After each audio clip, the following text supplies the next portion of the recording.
הרב כדורי היה כידוע אחד הרבנים הבכירים בתולדות מדינת ישראל.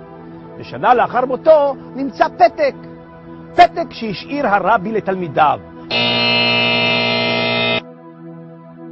צופים יקרים, כפי שאינכם ודאי מודעים, הגוף האנטישמי הכי פעיל על פני כדור הארץ, שמטרתו להעביר ממש את היהדות מהעולם, הלא הוא המיסיון.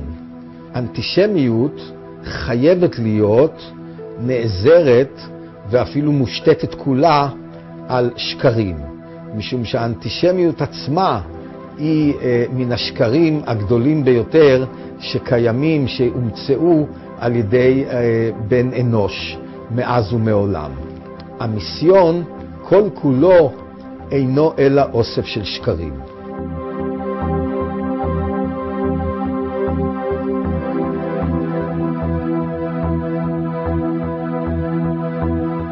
הרב כדורי היה כידוע אחד הרבנים הבכירים בתולדות מדינת ישראל. הוא נפטר בשנת 2006. ושנה לאחר מותו נמצא פתק שהשאיר הרבי לתלמידיו. בפתק כתב הרבי ששמו של המשיח הוא יהושע.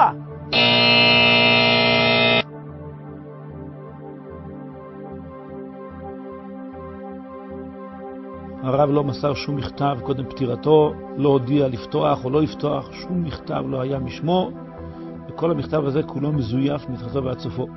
אין שום אמת בדברים. שמעתי את אותו האיש יעקב דמקני שמדבר, כולו דברי הבל ורעות רוח, אין בהם לא שחר ולא היגיון ולא שכל, דברי הבל וריק. הדבר פשוט וברור שמעולם הרב כדורי לא כתב שום מכתבים ולא השאיר שום מכתב, לא לבני ביתו, לא לבנו רבי דוד ממשיך דרכו, לא לנכדו רבי יוסי כדורי, לא לשום אחד מעוני המשפחה, לא לאחד מעוני התלמידים, הכל שקר וכזב. שמענו שמועה חמורה ביותר שמוציאים דיבה על מורנו ורבנו עטרת ראשנו הרב יצחק כדורי, שתמיד היה קורא לאותו האיש יימח שמו וזכרו פשוטו כמשמעו. כדי להגדיל שקר, לא מתביישים אנשי המיסיון לומר שבנו של הרב כדורי, בנו הבכור של הרב כדורי, הלא הוא הרב דוד כדורי, מאשר את נכונות הסיפור לפיו הרב כדורי טוען, המנוח, שהמשיח התגלה אליו בשנת חייו האחרונה, וכרמז, יותר מרמז, מיהו אותו משיח, נקב בלא פחות ולא יותר מאשר בדמות המשוקצת ביותר בעולמה של יהדות, זו שלא בכדי אנחנו מכנים אותה על פי אותן ראשי תיבות ידועים, יימח שמו וזכרו.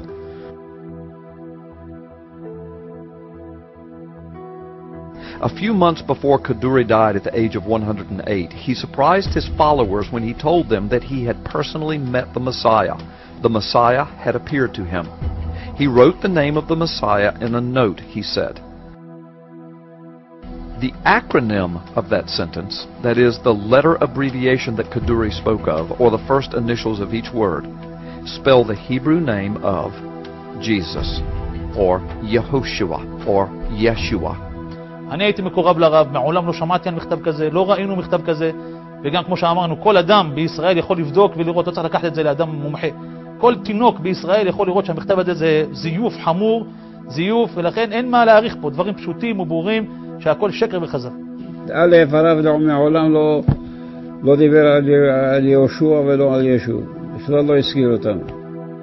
כידוע שהרב היה מאושפז בבית חולים ביקור חולים.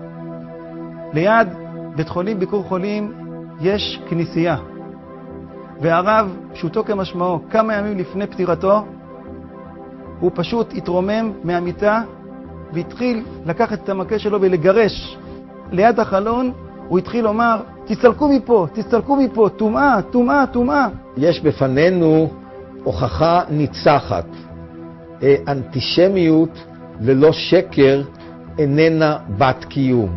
הצעד האחרון והכושל בדרך חתחתים שנמשכת 2000 שנה מאז הופיעה הנצרות על במת ההיסטוריה, הדרך הזאת לאחרונה מנסה באופן, הייתי אומר, שקשה לתאר, שפל ממנו, לרתום את דמותו ואת זכרו של הרב כדורי, זכר צדיק וקדוש לברכה, ככלי לשתות, לרמות ולכזב להמוני בית ישראל.